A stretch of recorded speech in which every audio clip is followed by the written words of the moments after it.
Hello नमस्कार दोस्तों, welcome back my YouTube channel law with Ronit. दोस्तों आप सभी का हमारे इस यूट्यूब चैनल पे स्वागत है। दोस्तों एक नए वीडियो और एक नए अपडेट के साथ आ रहे हैं जो कि उत्तराखंड जुडिशरी से रिलेटेड दोस्तों ये अपडेट होगा। इसमें हम दोस्तों प्रीवियस ईयर पेपर के बारे में बात कर रहे हैं जो कि 2009 का ये प्रीवियस ईयर पेपर होगा। और साथियों जो ये प्रीवियस ईयर पेपर होगा ये जनरल नॉलेज का प्रीवियस ईयर पेपर होगा और इसमें 50 क्वेश्चन का ये सीरीज होता है। 50 क्वेश्चन आपके उत्तराखंड जुडिशरी में जनरल नॉलेज से पूछा जा रहा है, वही सेट मैं आपके लिए लेकर के आया हूँ।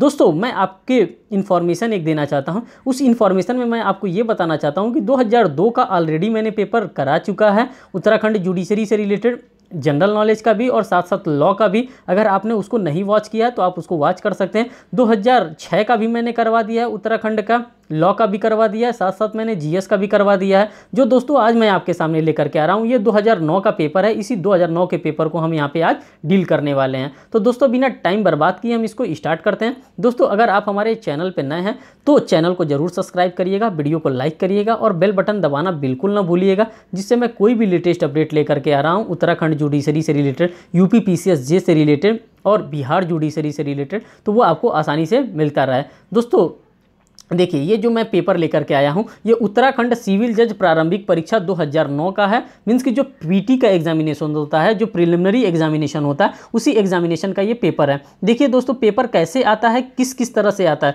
पहला जो हमारा पेपर है वो सामान्य ज्ञान का, मीन्स कि जनरल नॉलेज का पेपर होता है। और जो सेकेंड हमारा पेपर होता है साथियों वो विधि का पेपर होता है, मीन्स कि लॉ का। इसमें टोटल 150 क्वेश्चन पूछे जाते हैं लॉ की अगर हम बात करते हैं, और जीएस की बात करते हैं तो टोटल इसमें 50 क्वेश्चन पूछे जाते हैं। इसमें 50 और इसमें 150। अब देखिए दोस्तों अगर हम सामान्य ज्ञान की बात करते हैं तो सामान्य ज्ञान में सबसे ज़्यादा क्वेश्चन पूछा कहाँ से जाता है। तो दोस्तों जो हमारा सामान्य ज्ञान का क्वेश्चन पूछा जाता है वो सामान्य ज्ञान एवं अंतर्राष्ट्रीय से पूछा जाता है। मीन्स कि अंतर्राष्ट्रीय की बात करते हैं तो यहाँ पे नेशनल और इंटरनेशनल ऑर्गेनाइजेशन से और उसके रिलेटेड जो भी अंग हैं यूएनओ से, मीन्स कि खास करके ये सबसे ज़्यादा अगर क्वेश्चन कहीं से पूछा जा रहा है मीन्स कि अंतर्राष्ट्रीय से, तो वो यूएनओ से क्वेश्चन पूछा जा रहा है। यहाँ पे 9 से 10 क्वेश्चन यूएनओ से आपको देखने को मिलेगा, वहीं से आपसे क्वेश्चन पूछा जा रहा है। इसके लिए मैंने ऑलरेडी एक सेपरेट वीडियो बनाया है जो कि यूपी पीसीएस जे में मैंने बनाया था। उस टाइम भी ये आया था मीन्स की इंटरनेशनल ऑर्गेनाइजेशन, तो मैंने उसके लिए बनाया था। आप उसको चाहें तो देख सकते हैं, नहीं तो बहुत ही जल्द मैं आपके लिए इसके लिए अलग से सेपरेट मीन्स की उत्तराखंड के लिए अलग से एक वीडियो लेकर के आने वाला हूँ। जो नेक्स्ट आपसे इसमें क्वेश्चन पूछा जा रहा है किसमें, जनरल नॉलेज में, वो भारत के संविधान से टोटल इसमें दोस्तों आपसे 41 क्वेश्चन मीन्स कि 41 क्वेश्चन पूछा जाएगा। 41 और क्वेश्चन 9 मिलाकर के ये 50 क्वेश्चन हो जा रहा है। और ये आपका जीएस में यही क्वेश्चन पूछा जाएगा और इसी क्वेश्चन को आज हम यहाँ पे डील करने वाले हैं। तो देखिए दोस्तों जो हमारा पहला भाग है वो सामान्य ज्ञान का, और इसी सामान्य ज्ञान को हम यहाँ पे डील करेंगे। सामान्य ज्ञान राष्ट्रीय एवं अंतर्राष्ट्रीय। पहला जो क्वेश्चन हमारे पास साथियों आ रहा है, देखिए यहाँ पे दे रहा है, वो यूएनओ से ही आपको क्वेश्चन देखने के लिए मिलेगा। संयुक्त राष्ट्र के चार्टर पर सैन फ्रांसिस्को में हस्ताक्षर हुए थे। जो सैन फ्रांसिस्को का जो चार्टर बना था उस चार्टर पर सैन फ्रांसिस्को के हस्ताक्षर कब हुए थे। तो साथियों आप सभी लोगों को पता है इसका जो करेक्ट आंसर ये 26 जून 1945 को हुआ था। अब जब आप इसके एक्सप्लेनेशन को साथियों देखेंगे तो आपको और भी बेहतर तरीके से ये बात आपको समझ में आ जाएंगी। अब इसके एक्सप्लेनेशन को देखिए। एक्सप्लेनेशन में बता रहा है 25 अप्रैल 1945 को अनेक राष्ट्रों के प्रतिनिधि सैन फ्रांसिस्को में एकत्रित हुए थे। टोटल कितने सदस्य देश थे? सबसे पहले 50 सदस्य इकट्ठा हुए थे, प्लस एक और पोलैंड आ गया, तो टोटल अब माना गया कि 51 सदस्य थे। और इनिशियल से ये 51 सदस्य इसमें हैं। किसमें? जब संयुक्त राष्ट्र का जो चार्टर प्रिपेयर होता था उसी चार्टर पे ये 51 देशों का साइन किया है। यह सम्मेलन 25 जून 1945 तक चला। इसमें चार्टर के प्रावधानों को अंतिम रूप देकर उस पर हस्ताक्षर हुआ था। तो कितने देशों का हस्ताक्षर हुआ था इनिशियल स्टेज में? तो 51 देशों का इस पर हस्ताक्षर हुआ था। और ये कब किया गया था? तो ये 26 जून 1945 को किया गया था साथियों। तो आपने ये देख लिया कहाँ से क्या पूछ रहा है। आंसर जो इसका होगा करेक्ट ए वाला आंसर मार्क किया जाएगा। फिर बात करते हैं क्वेश्चन नंबर सेकंड की। क्वेश्चन नंबर सेकंड में कह रहा है संयुक्त राष्ट्र का प्रधान कार्यालय कहाँ स्थित होता है। जो संयुक्त राष्ट्र होता है साथियों इसका जो मेन हेड ऑफिस होता है वो कहाँ है? तो साथियों इसका जो हेड ऑफिस है वो न्यूयॉर्क में स्थित होता है। दोस्तों अगर द हेग की हम बात करते हैं तो हेग में किसका मुख्यालय स्थित होता है? तो आईसीजे की हम बात करते हैं। जब इंटरनेशनल कोर्ट ऑफ जस्टिस की बात करते हैं तो इंटरनेशनल कोर्ट ऑफ जस्टिस का जो मुख्यालय होता है, जो हेड ऑफिस होता है वो द हेग में, नीदरलैंड में द हेग पड़ता है, वहीं पे ये सिचुएटेड होता है। और आईसीजे से रिलेटेड हमारे पास एग्जामिनेशन में बार बार क्वेश्चन पूछे जाते हैं और इसके मुख्यालय से भी क्वेश्चन पूछे जाते हैं। आपके इस बार के यूपी पीसीएस जे मेन एग्जामिनेशन में भी ये क्वेश्चन पूछा गया था।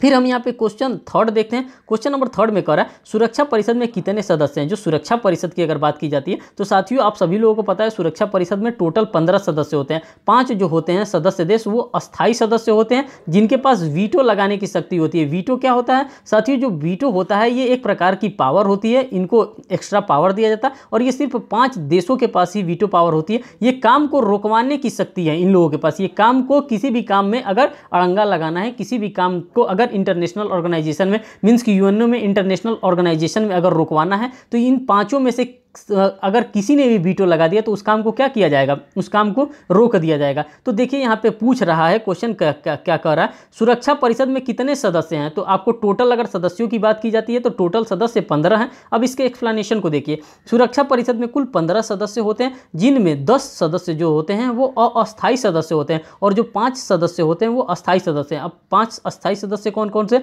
रूस है, अमेरिका है, ब्रिटेन है, फ्रांस है तथा चीन है। ये 5 सदस्य क्या हैं, ये 5 वहाँ के मेन ऑर्गन है, मीन्स कि ये परमानेंट मेंबर है और इनके पास वीटो की शक्ति है, VETO काम को रुकवाने की शक्ति है। तथा सुरक्षा परिषद के अस्थायी सदस्य हैं और ये सुरक्षा परिषद के अस्थायी सदस्य हैं। 10 अस्थायी सदस्य का निर्वाचन महासभा द्वारा 2-2 वर्ष के लिए किया जाता है। ये क्वेश्चन आपको ऑलरेडी समझ में आ गया जो क्वेश्चन पूछ रहा है। नेक्स्ट क्वेश्चन देखिए, क्वेश्चन नंबर 4 की अगर हम बात करते हैं, निम्न में से संयुक्त राष्ट्र के चार्टर का कौन सा अनुच्छेद मतदान की प्रक्रिया से संबंधित है। कौन सा चार्टर का अनुच्छेद बनाया गया था जो कि मतदान की प्रक्रिया से संबंधित है। तो दोस्तों आप सभी लोगों को पता है, आप लोगों ने कई बार पढ़ा भी होगा, तो ये अनुच्छेद 18 के बारे में बता रहा है जो कि चार्टर पर मतदान की प्रक्रिया से ये संबंधित है।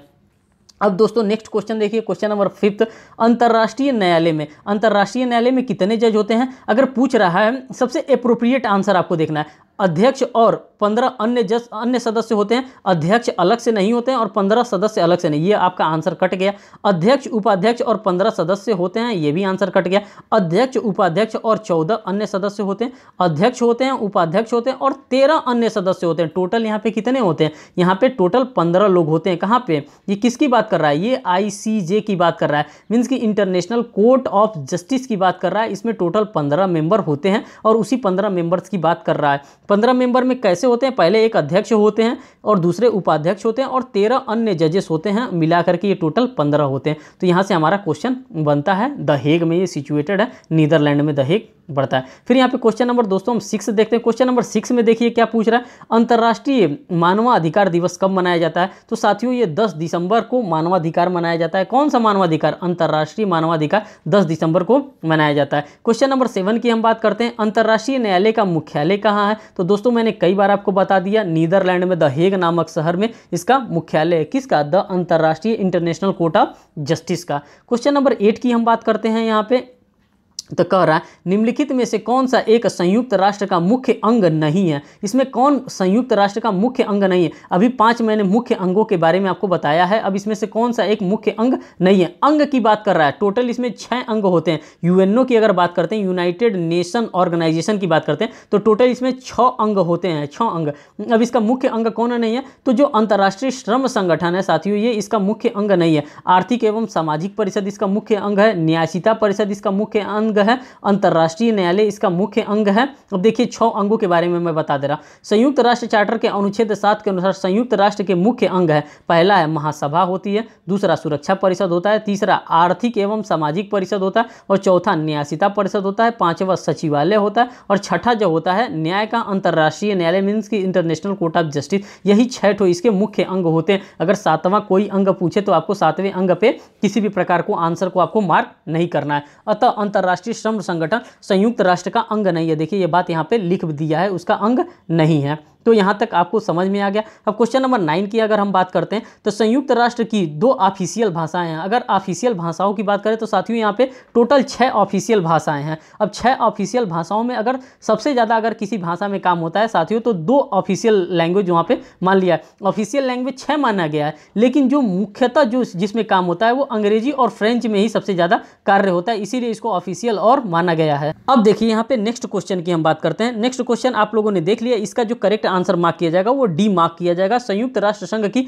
ऑफिशियल भाषाएं अंग्रेजी एवं फ्रेंच है। 6 भाषा होती है जिसमें से 2 भाषाओं में सबसे ज़्यादा काम होता है, अंग्रेजी में और फ्रेंच में, उसी की बात यहाँ पे की जा रही है। अब दोस्तों जो 9 क्वेश्चन था ये यूएनओ से हमारा क्वेश्चन पूछा गया है, मीन्स कि यूनाइटेड नेशन ऑर्गेनाइजेशन से क्वेश्चन पूछा गया और ये 9 क्वेश्चन हमको 9 में से 9 क्वेश्चन चाहिए। हमको ये आसान जगह से क्वेश्चन पूछ रहा है और इसको हमें एग्जामिनेशन में पूरा करके आना। इसके लिए मैं सेपरेट सेशन आपके लिए लेकर के आऊँगा यूएनओ का बहुत ही जल्द, जो कि यूनाइटेड नेशन ऑर्गेनाइजेशन जिसको कहा जाए, इसमें एक एक चीज़ को मैं यहाँ पे डिस्क्राइब करके आपको बताऊंगा। अब देखिए यहाँ पे क्वेश्चन नंबर 10 की हम बात करते हैं जो कि भारत के संविधान से रिलेटेड है और भारत के संविधान से रिलेटेड मीन्स कि 41 क्वेश्चन यहाँ पे भारत के संविधान से रिलेटेड क्वेश्चन पूछा जा रहा है। देखिए पहला 10वां क्वेश्चन यहाँ पे क्या पूछा जा रहा है, किसकी संस्तुति पर संघ एवं राज्य के मध्य वित्तीय वितरण किया जाता है, किसकी सहमति से। तो दोस्तों आप सभी को पता है कि वित्त आयोग के सहमत से ही किया जाता है। संघ तथा राज्यों के मध्य वित्तीय वितरण वित्त आयोग की संस्तुति के अनुसार किया जाता है। भारतीय संविधान के अनुच्छेद 280 में यह उपबंधित किया गया है कि राष्ट्रपति संविधान के प्रारंभ से 2 वर्ष के भीतर और तत्पश्चात प्रत्येक 5 वर्ष की समाप्ति पर या उससे पहले किसी समय जिसे वो आवश्यक समझे एक वित्तीय आयोग का गठन कर सकते हैं, जिसमें एक अध्यक्ष और 4 अन्य सदस्य होते हैं और 4 सदस्य होते हैं। ये क्या बनाते हैं, ये वित्त आयोग बनाते हैं। आर्टिकल अगर बात करते हैं तो 200 आर्टिकल नंबर 280 में ये बात बताई गई है। क्वेश्चन नंबर 11 की साथियों अगर हम बात करते हैं तो क्वेश्चन नंबर 11 में देखिए यहाँ पे दे रहा है, कौन प्रमाणित करता है कि कोई विधेयक धन विधेयक है या नहीं। तो दोस्तों आप सभी लोगों को पता है कि अगर इस तरह का कोई क्वेश्चन आता है तो ये लोकसभा के अध्यक्ष के द्वारा ही तय करके बताया जाता है कि किस विधेयक को हम धन विधेयक कहते हैं। कोई विधेयक धन विधेयक है या नहीं, इसका निर्णय लोकसभा के अध्यक्ष के द्वारा ही किया जाता है। फिर बात करते हैं साथियों क्वेश्चन नंबर 12 में, न्यायालय जिसको लोक प्रतिनिधि अधिनियम की बात कर रहा है यहाँ पे 1951 की धारा 80 के अंतर्गत चुनाव विवादों पर अधिकारिता होती है। वो कौन है, वो ए है, उच्चतम न्यायालय यहाँ पे करता है और उसी के बारे में यहाँ पे बात करता है। फिर क्वेश्चन नंबर 13 की हम बात करते हैं साथियों। यहाँ पे देखिए दिया है 13 में, निर्वाचन आयुक्त को उसके पद से कौन हटा सकता है। अगर निर्वाचन आयुक्त है तो उसके पद से अगर किसको हटाने के पास शक्ति है कि अगर कोई निर्वाचन आयुक्त है तो उसको कौन हटा सकता है। तो इसका करेक्ट आंसर दोस्तों डी वाला होगा, मुख्य निर्वाचन आयुक्त की सिफारिश पर भारत के राष्ट्रपति जी के द्वारा उसको हटाया जा सकता है। अब देखिए एस धनोआ बनाम भारत संघ के बाद में यह आधारित किया गया था कि अनुच्छेद 224 क्लॉज 2 के अधीन निर्वाचन आयुक्तों की नियुक्ति एवं पदच्युति की शक्ति राष्ट्रपति में निहित है। निर्वाचन आयुक्त का प्रादेशिक आयुक्त को मुख्य चुनाव आयुक्त की सिफारिश के बिना हटाया नहीं जा सकता है। इस प्रकार से नहीं हटाया जा सकता, कब तक, जब तक कि उसके लिए किसी भी प्रकार का सिफारिश नहीं किया जा सकता है, बिना सिफारिश के वहाँ पे नहीं हटाया जा सकता। क्वेश्चन नंबर 14 की हम बात करते हैं साथियों, निम्नलिखित में से किस वाद में केंद्रीय शिक्षा संस्था प्रवेश में आरक्षण अधिनियम 2006 को संवैधानिकता को चुनौती दी गई थी। तो किस मामले में दिया गया था, अशोक कुमार ठाकुर बनाम भारत संघ का मामला आया था और ये मामला बहुत ही तूल पकड़ा था, जो कि संवैधानिकता को चुनौती दी गई थी कि क्या इस प्रकार का जो केंद्र शिक्षा संस्थान है, मीन्स की जो केंद्र विद्यालय हैं, जो केंद्र विश्वविद्यालय, क्या उसमें इस प्रकार से कोई भी आरक्षण दिया जा सकता है। तो ये मामला अशोक कुमार ठाकुर के मामले से ही आया था। क्वेश्चन नंबर 15 की हम बात करते हैं, भारत में आंतरिक शांति के आधार पर कितनी बार आपात की उद्घोषणा की गई है। तो आंतरिक शांति के आधार पर साथियों एक बार आज तक उद्घोषणा की गई है, मीन्स कि एक बार प्रोक्लेमेशन जारी किया गया है। और इसके एक्सप्लेनेशन को देखिए, भारत में आंतरिक शांति के आधार पर आपात स्थिति की घोषणा 26 जून 1975 को की गई थी। इस उद्घोषणा को 21 मार्च 1977 को वापस ले लिया गया था और ये कितनी बार लागू किया गया था, सिर्फ और सिर्फ एक बार ये लागू किया गया था। क्वेश्चन नंबर 16 की हम बात करते हैं साथियों, भारत में किस वर्ष में अनुच्छेद 360 के अधीन वित्तीय आपात की उद्घोषणा की गई थी। मीन्स की वित्तीय आपात की, तो आज सब आप लोगों को पता होगा कि आज तक भारत में कभी भी वित्तीय आपात नहीं लगा, जो कि अनुच्छेद 360 के अंतर्गत बताया गया है कि वित्तीय आपात के बारे में, लेकिन आज तक भारत में कभी वित्तीय आपात नहीं लगा। ये सबसे अच्छी बात है भारत के लिए। अब क्वेश्चन नंबर 17 की हम लोग बात करते हैं, तो आपको यहाँ पे देखने को मिल रहा होगा कि किस लेवल का जो पॉलिटी का हमारा क्वेश्चन पूछ रहा है, किस लेवल का पूछ रहा है। क्वेश्चन नंबर 17 की बात करते हैं, आत्महत्या के प्रयास को मानवीय तथा गैर आपराधिक कृत्य बनाने की संस्तुति की गई थी। किसके द्वारा की गई थी, तो ये कहा गया था विधि आयोग की 210वीं रिपोर्ट के द्वारा ये बात कही गई थी। दोस्तों बार बार विधि आयोग बनाया जाता है और वो विधि आयोग क्या करता है, अपना रिकमेंडेशन देता है और उस रिकमेंडेशन को देख करके कार्य किया जाता है। तो ये 210वें विधि आयोग की बात इसमें की जा रही थी। क्वेश्चन नंबर 18 की हम बात करते हैं। जया बच्चन बनाम भारत संघ AIR 2006 के मामले के बारे में यहाँ पे बात कर रहा है। तो ये किससे से रिलेटेड है, तो ये संविधान के अनुच्छेद 102 सब क्लॉज 1 और ए से ये रिलेटेड है। कौन, जया बच्चन बनाम भारत संघ का मामला जो कि 2006 का है। क्वेश्चन नंबर 19 की अगर हम बात करते हैं साथियों, तो यहाँ पर देखिए संसद के दोनों सदनों की संयुक्त बैठक की अध्यक्षता की जाती है। तो दोस्तों ये क्वेश्चन आपसे बार बार पूछा जा रहा है और ये क्वेश्चन 108 से कॉन्स्टिट्यूशन ऑफ इंडिया के ज्वाइंट सीटिंग के बारे में बात की जा रही है। संसद के दोनों सदनों की संयुक्त बैठक की अध्यक्षता किसके द्वारा की जाती है, तो ये की जाती है लोकसभा के अध्यक्ष के द्वारा। बुलाने का काम किसके द्वारा किया जाता है साथियों, तो राष्ट्रपति महोदय जी के द्वारा बुलाने का काम किया जाता है और उसको प्रिजाइड कौन करता है, तो लोकसभा के अध्यक्ष जी के द्वारा किया जाता है। देखिए यहाँ पे एक्सप्लेनेशन देख लीजिए। दोनों सदनों की संयुक्त बैठक की अध्यक्षता लोकसभा अध्यक्ष करता है। यदि दोनों सदनों की संयुक्त बैठक में विधेयक दोनों सदनों की उपस्थिति में और मत देने वाले सदस्यों की बहुमत से पारित हो जाता है तो वह दोनों सदनों द्वारा पारित समझा जाता है। तब मान लिया जाता है कि दोनों सदन मीन्स की लोकसभा और राज्यसभा जो हमारे पास सदन है, इन दोनों सदनों के द्वारा क्या कर दिया गया, किसी भी एक्ट को, किसी भी बिल को पास कर दिया गया है। क्वेश्चन नंबर 20 की हम बात करते हैं। निम्नलिखित में से कौन छठे वेतन आयोग का अध्यक्ष था। तो दोस्तों ये रैंडमली क्वेश्चन पूछ लिया गया है और इस प्रकार से पॉलिटी से क्वेश्चन नहीं पूछा जाता है। ये कभी कभार आपको यहाँ पे नंबर गेन कराने के नहीं, नंबर लूज कराने के इस प्रकार से क्वेश्चन पूछ लिया जाता है। तो ये जिसको लर्न रहेगा वही मारेगा। जस्टिस BS कृष्ण अय्यर जो थे,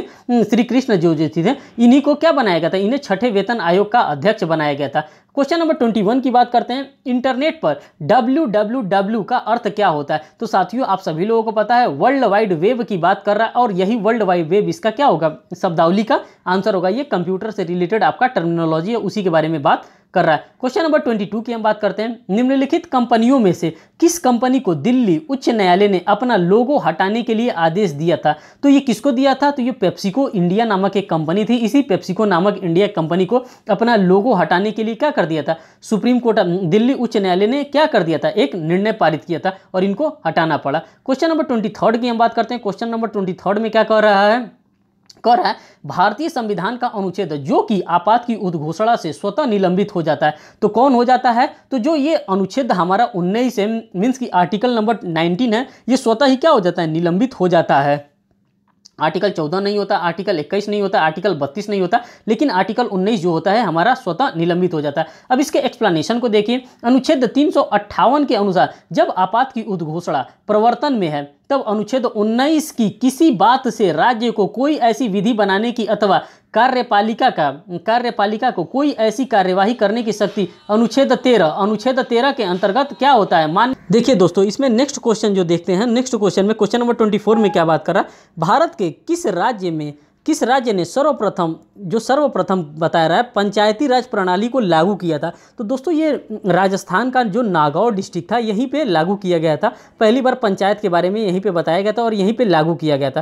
क्वेश्चन नंबर 25 की हम बात करते हैं। भारत में पंचवर्षीय योजना को स्वीकार करने का अंतिम अधिकार किस संस्था को है। तो ये जो है ये राष्ट्रीय विकास परिषद है, इसी को ये अंतिम निर्णय लेने का अधिकार है। देखिए यद्यपि कि पंचवर्षीय योजना का निर्णय योजना आयोग द्वारा किया जाता है, परंतु उसे अंतिम मंजूरी राष्ट्रीय विकास परिषद के द्वारा दी जाती है, तभी इसको लागू किया जाता है। क्वेश्चन नंबर 26 की अगर हम बात करते हैं तो देखिए क्वेश्चन नंबर 26 क्या कह रहा है, भारत में राज्य लोक सेवा आयोग के अध्यक्ष की नियुक्ति किसके द्वारा की जाती है। तो ये किया जाता है किसके द्वारा, राज्य के राज्यपाल से परामर्श के द्वारा, राष्ट्रपति के द्वारा ये कराया जाता है और यही बात यहाँ पे की जा रही है।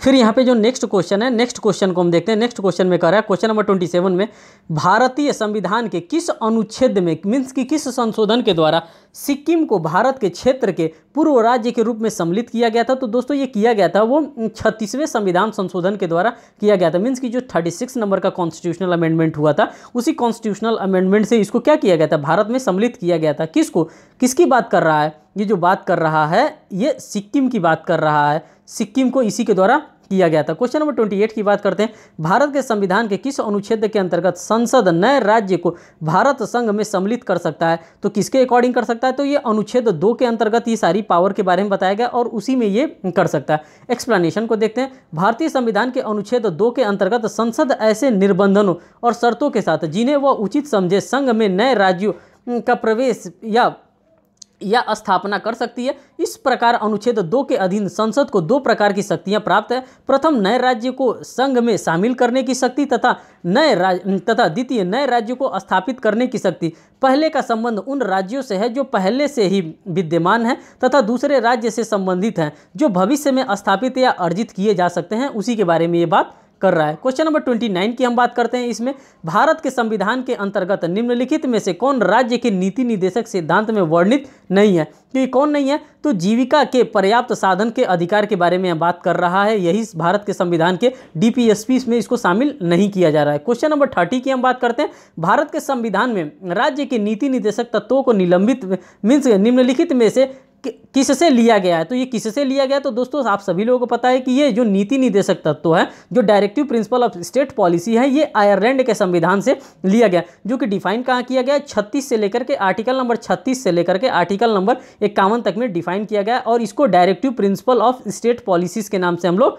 जानते हैं। फिर नेक्स्ट क्वेश्चन की अगर हम बात करते हैं तो क्वेश्चन नंबर यहाँ पे 31 आ जाता है। क्वेश्चन नंबर 31 में कह रहा है कि प का पासपोर्ट प्राधिकारी ने बिना सुने जाने के उचित अवसर दिए रद्द कर दिया, जबकि सुनवाई अज्ञापक थी। इस दशा में अगर इस प्रकार का कोई कर रहा है तो क्या कर रहा है? वो परमादेश लेख जारी कर सकता है। अगर इस प्रकार से किसी को भी बिना सुने उसको क्या किया जा रहा है, उसके राइट्स को कर्टेल किया जा रहा है, तो इसके लिए अगर आपका फंडामेंटल राइट अगर कर्टेल हो रहा है तो आप सुप्रीम कोर्ट ऑफ इंडिया में आर्टिकल नंबर 32 के अकॉर्डिंग आप जा करके रिट लगा सकते हैं। और कौन सा रिट लगाएंगे? परमादेश लेख का आप रिट वहां पे लगवा सकते हैं। अगर आप सुप्रीम कोर्ट ऑफ इंडिया नहीं जाना चाहते हैं आर्टिकल 32 के अकॉर्डिंग, तो आप आर्टिकल 226 के अकॉर्डिंग हाई कोर्ट में भी जा करके ये रिट क्या कर सकते हैं? इशू करवा सकते हैं। कब? जब आपके फंडामेंटल राइट का वायलेशन हो रहा है, और उसी के बारे में ये बात कर रहा है। क्वेश्चन नंबर 32 की हम बात करते हैं। भारतीय संविधान के अनुच्छेद 356 के अंतर्गत आपात की उद्घोषणा के प्रवर्तित रहने का अधिकतम समय है। कितने दिन तक अधिकतम रह सकता है? तो 3 वर्षों तक ही अधिकतम वो रह सकता है। अब देखिए इसके एक्सप्लेनेशन को। 44वें संविधान संशोधन द्वारा अनुच्छेद 356 में एक नया खंड 5 जोड़ करके यह उपबंधित कर दिया गया है कि 1 वर्ष से अधिक अवधि के लिए आपात को जारी रखने वाले संकल्प किसी भी दशा में सदन द्वारा तब तक पारित नहीं किया जा सकता है जब तक कि ऐसे उद्घोषणा के समय आपात प्रवर्तन में न हो, चुनाव आयोग अपना प्रमाण पत्र न दे दे। मीन्स कि जो चुनाव आयोग होता है वो जीतने के बाद प्रमाण पत्र नियुक्त करता है, देता है, उसी प्रमाण पत्र के बारे में बात कर रहा है। क्वेश्चन नंबर 33 की हम बात करते हैं। निम्नलिखित में से संविधान के 73वें संविधान संशोधन द्वारा संविधान में किस अनुसूची को जोड़ा गया? तो आप सभी लोगों को पता है कि यहाँ पे 11वां अनुसूची जोड़ा गया था। वो किसके लिए? वो पंचायती के लिए जोड़ा गया था 73वां संविधान संशोधन। और जो म्युनिसिपल के लिए जोड़ा गया था वो भी हमारा संविधान जो अनुसूची था वो अनुसूची 12 को वहां पे जोड़ा गया था। क्वेश्चन नंबर 34 की हम बात करते हैं। उच्चतम न्यायालय के न्यायाधीश को हटाने की प्रक्रिया दी गई है, तो कहां पर दी गई है? तो ये अनुच्छेद 124 क्लॉज 4 के अंतर्गत बताया गया। 124 में ही हमारा सुप्रीम कोर्ट स्टार्ट होता है और वहीं से ये बातें को हमको देखने को मिलता है। बात करते हैं क्वेश्चन नंबर 35 में। उद्योगों के प्रबंधन में कर्मकारों का भाग लेना भारतीय संविधान में है, तो ये क्या है? तो ये भारतीय संविधान का डीपीएसपी है, directive principle of state policy है। और ये बात कहाँ बताया गया? आर्टिकल नंबर 43 के सब क्लॉज आर्टिकल 43A में बताया गया। अब इसके एक्सप्लेनेशन को देख लीजिए। उच्चतम अनुच्छेद 43 को मीन्स की 43 को राज्य से यह अपेक्षा करता है कि राज्य उपर्युक्त विधान द्वारा या किसी अन्य प्रकार से किसी उद्योग में लगे हुए उपक्रमों व स्थापना अथवा अन्य संगठनों के प्रबंधन में कर्मकारों के भाग लेना सुनिश्चित करने के लिए एक कदम उठाने की बात कर रहा है। क्वेश्चन नंबर 36 की हम बात करते हैं। भारतीय संविधान की 8वीं अनुसूची में कितनी भाषाएं हैं? तो आप सभी को पता है कि 22 भाषाओं के बारे में उल्लेख किया गया है इस समय भारतीय संविधान में। क्वेश्चन नंबर 37 की हम बात करते हैं। भारतीय संविधान के अनुच्छेद 340 में निहित है। अब क्या निहित है? पिछड़ा वर्ग आयोग के बारे में अनुच्छेद 340 में निहित किया गया। इसके एक्सप्लेनेशन को देखिए। भारतीय संविधान के अनुच्छेद 340 के सब क्लॉज 1 के अंतर्गत राष्ट्रपति को सामाजिक एवं शैक्षणिक दृष्टि से पिछड़े हुए वर्गों की कठिनाइयों के अनुशंसा के लिए एक आयोग की नियुक्ति करने की शक्ति है। आयोग उक्त वर्गों की कठिनाइयों को दूर करने के उपायों के बारे में या उनके दिए जाने वाले अनुमोदन या उनकी शर्तों आदि के बारे में संघ या राज्य सरकार को अपनी सिफारिश भेजेगा, उसी के बारे में ये बात बता रहा है। फिर नेक्स्ट क्वेश्चन यहाँ पर देखते हैं। क्वेश्चन नंबर 38 की हम बात करते हैं तो दे रहा है भारतीय संसद ने अधिवक्ता कल्याण कोष अधिनियम किस वर्ष में पारित किया था? तो आपको पता होना चाहिए 2001 में है, जो कि अधिवक्ताओं से रिलेटेड है। क्वेश्चन नंबर 39 की हम बात करते हैं। निम्नलिखित वादों में से किस वाद में यह विनिश्चय किया गया है कि ऋषिकेश नगर पालिका क्षेत्र के अंतर्गत अंडे बेचने पर लगाया गया प्रतिबंध जो निषेध है वो संविधान के अनुच्छेद 19(1) का उल्लंघनकारी नहीं है। तो ये बताया गया था ओम प्रकाश बनाम उत्तर प्रदेश राज्य के मामले में ये बात बताई गई थी कि ऋषिकेश में आप वहाँ पे अंडे नहीं बेच सकते हैं। उक्त निर्णय उच्चतम न्यायालय द्वारा ओम प्रकाश बनाम उत्तर प्रदेश राज्य में ये दिया गया था। क्वेश्चन नंबर 40 की हम बात करते हैं। सूचना का अधिकार को परिभाषित किया गया, तो कहाँ पे परिभाषित किया गया है? तो ये किया गया सूचना का अधिकार अधिनियम 2005 के धारा 2J के अंतर्गत सूचना के अधिकार के बारे में बताया गया है, जो कि हमारा 2005 का अधिनियम है, राइट टू इन्फॉर्मेशन के बारे में बताता है। अब देखिए इसको एक्सप्लेन करता है। सूचना के अधिकार को अधिनियम की धारा 2 में परिभाषित किया गया है। इसके अनुसार इस अधिनियम के अधीन पहुंच योग्य सूचना का जो कि किसी लोक प्राधिकारी द्वारा या उसके नियंत्रणाधीन धारित है, अधिकार अभिप्रेत है और जिससे निम्नलिखित का अधिकार सम्मिलित होता है। किस तरह का?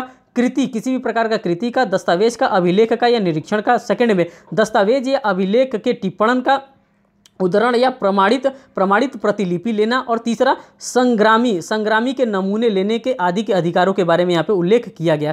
क्वेश्चन नंबर 41 की हम बात करते हैं। उत्तराखंड विधानसभा में एक सदस्य नामित किया जाता है, तो कौन किया जाता है? एंग्लो इंडियन, जिसको आंग्ल भारतीय समुदाय कहा जाता है, उसी को नामित किया जाता है। क्वेश्चन नंबर 42 की हम बात करते हैं। उच्चतम न्यायालय का न्यायाधीश सेवानिवृत्ति होता है, कब होता है? तो ये 65 वर्ष की आयु में। जो सुप्रीम कोर्ट का जज होता है वो 65 वर्ष की आयु में रिटायर होता है और जो हाई कोर्ट का जज होता है वो 62 वर्ष की आयु में रिटायर होता है। क्वेश्चन नंबर 43 की हम बात करते हैं। राज्य कार्यपालिका का प्रधान कौन होता है? जो राज्य कार्यपालिका होता है उसका प्रधान कौन होता है? तो दोस्तों अगर हम सेंट्रल लेवल की बात करते हैं तो वहाँ पे राष्ट्रपति महोदय होते हैं और स्टेट लेवल की हम बात करते हैं तो यहाँ पे राज्यपाल महोदय होते हैं। अब देखिए इनके एक्सप्लेनेशन को। भारतीय संविधान के अनुच्छेद 153 के अंतर्गत राज्य के पद का उपबंध किया गया है, जिसके अनुसार प्रत्येक राज्य में एक राज्यपाल होगा।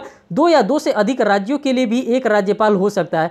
राज्य की कार्यपालिका शक्ति राज्यपाल में निहित तो होगी। वह अपने शक्तियों का प्रयोग या तो स्वयं करेगा या तो अपने अधीनस्थ अधिकारियों के माध्यम से क्या करेगा? वो करवाएगा। फिर नेक्स्ट क्वेश्चन यहाँ पर हम देख लेते हैं।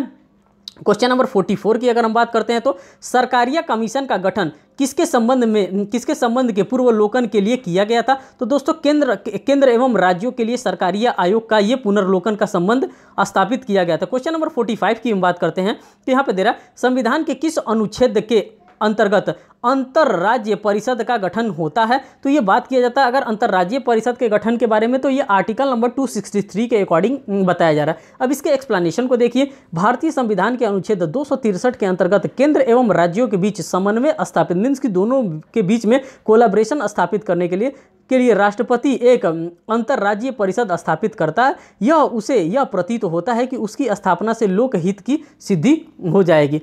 क्वेश्चन नंबर 46 की बात करते हैं। क्वेश्चन नंबर 46 में कहता है संविधान के किस संशोधन के द्वारा सेवा प्राधिकारी का गठन किया जाता है? तो ये किया जाता है 40वें संविधान संशोधन के द्वारा ये किया जाता है। क्वेश्चन नंबर 47 की हम बात करते हैं। अनुच्छेद 21A को संविधान में जोड़ा गया था, तो कब जोड़ा गया था? तो ये 86वां संविधान संशोधन है और इसमें क्या बताया गया था? जो 21 को जोड़ा गया था, मीन्स की कॉन्स्टिट्यूशन ऑफ इंडिया में शिक्षा के अधिकार को 21 को जोड़ा गया है, जो कि उपरांत करता है राज्य ऐसे रीति से जो 6 वर्ष से लेकर के 14 वर्ष के बच्चे होते हैं उनको अनिवार्य रूप से क्या करेगा? इस 86वां संविधान संशोधन से शिक्षा उपलब्ध कराने का प्रयास करेगा। क्वेश्चन नंबर 48 की बात करते हैं। समाजवादी एवं पंथ निरपेक्ष शब्दों को भारतीय संविधान की उद्देशिका में जोड़ा गया था, तो ये कब जोड़ा गया था? तो 42वां संविधान संशोधन हुआ था, उसी के द्वारा जोड़ा गया था और इसी 42वां संविधान संशोधन को मिनी कॉन्स्टिट्यूशन के नाम से भी जाना जाता है। क्वेश्चन नंबर 49 की हम बात करते हैं। भारतीय संविधान के निम्न अनुच्छेदों में से कौन सा अनुच्छेद पर्यावरण संरक्षण से संबंधित नहीं है? क्वेश्चन पूछ रहा है, नहीं है। तो यहाँ पे जो बी है अनुच्छेद 51AI जो है यही संबंधित नहीं है। भारतीय संविधान के अनुच्छेद 51 को खंड 6 के अनुसार भारत के प्रत्येक नागरिक का यह कर्तव्य होता है कि वह प्रकृति पर्यावरण की, जिसके अंतर्गत वन्य, झील, नदी और अन्य वन्य जीव को सम्मिलित है, रक्षा करे, उसके संवर्धन तथा प्राणी मात्र के प्रति दया भाव रखने के बारे में बात किया जा रहा है। दोस्तों इस सेशन का जो लास्ट क्वेश्चन है उस लास्ट क्वेश्चन को देखते हैं। IR कोयलो बनाम तमिलनाडु राज्य का वाद जो है वो किससे संबंधित है? तो इस संविधान की 9वीं अनुसूची की विधि को न्यायिक पुनर्विलोकन से संबंधित है, जो IR कोयलो बनाम तमिलनाडु राज्य का मामला है। तो दोस्तों इस प्रकार से आप देख सकते हैं कि जो उत्तराखंड का आपका जो जीएस का पेपर था, इस जीएस के पेपर को जो 50 क्वेश्चन आया रहा था, इस 50 क्वेश्चन को मैंने यहाँ पे सॉल्व कर दिया। अब नेक्स्ट सेशन में दोस्तों आपको इसका जो 2009 का प्रीवियस ईयर पेपर है, इसका आपको लॉ का भी पेपर मिल जाएगा। दोस्तों वीडियो को वॉच करने के लिए बहुत बहुत धन्यवाद। दोस्तों अगर आपको अच्छा लगे तो आप कमेंट सेक्शन में कमेंट करके हमें बताएं कि कैसा आपको ये सेशन लग रहा है। साथ साथ मैं बिहार जुडिशरी के लिए भी आप लोगों के लिए लेकर के आ रहा हूँ, जो कि प्रीवियस ईयर पेपर है, उसी प्रीवियस ईयर पेपर को और यूपी पीसीएस जे मेन एग्जामिनेशन से रिलेटेड जो भी आंसर राइटिंग हो रहा है, उन सभी आंसर राइटिंग को मैं अपने इसी यूट्यूब चैनल पे करा रहा हूं। अब मैं उम्मीद करता हूं वो भी आप देख रहे हो और वो आपको अच्छा भी लग रहा होगा। तो दोस्तों इसी के साथ मैं इस सेशन को समाप्त करता हूं। बहुत बहुत धन्यवाद दोस्तों।